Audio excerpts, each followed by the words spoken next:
MSNBC just did a report on the opioid epidemic in Ohio. And the report that they did today, they wanted to show people getting arrested for selling drugs, these opiates. Now, we know that most of the people now afflicted by this problem, the preponderance is on white people, because again, that is where a lot of the problems are in the center of the state. People feel depressed.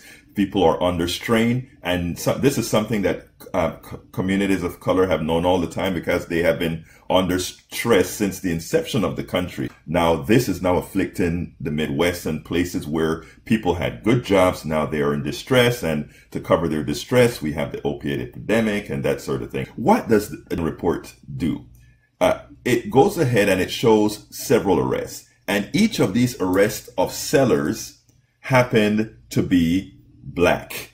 Black folk don't own the factories that make these drugs. Black folk don't send these drugs to the country. Black folks that are selling these drugs are capitalists, right? What are they doing? They found a way to make some money in some fashion. But the fact of the matter is, I can guarantee this, and I don't have the numbers on this, and I don't like to spread misinformation, but just based on the number, I don't think it is a bad assumption to assume that most of the seller of these drugs are the people who are fairly known. And not only that, but likely not black folks that are selling most of the drugs. The arrests that they are following, and the cops are probably complicit in that, show these 3 arrests, 3 black guys in these 3 arrests for selling opiates, to whom they were selling opiates to white people. Now, why do I say this foments racism?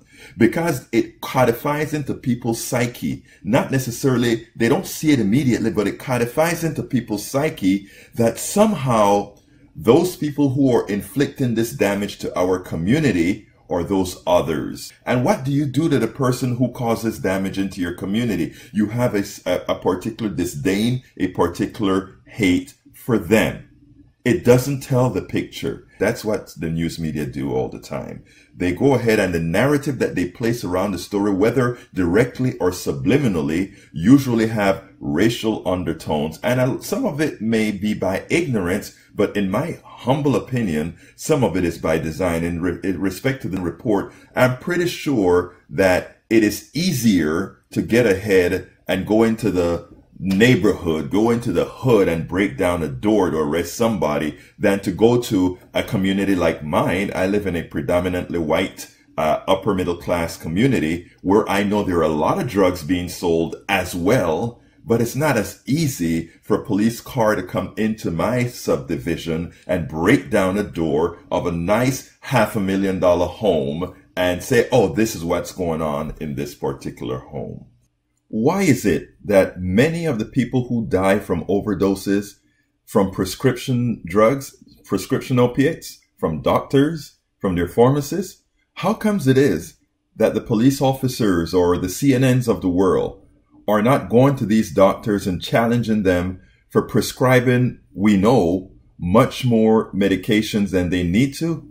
Are they not complicit as well? Do they not have more power than that little small-time capitalist trying to make a couple of bucks selling the drugs on the road or on the streets? Think about that. Again, the narrative that we have placed out there is a narrative that foments racism. We're all in the same boat together.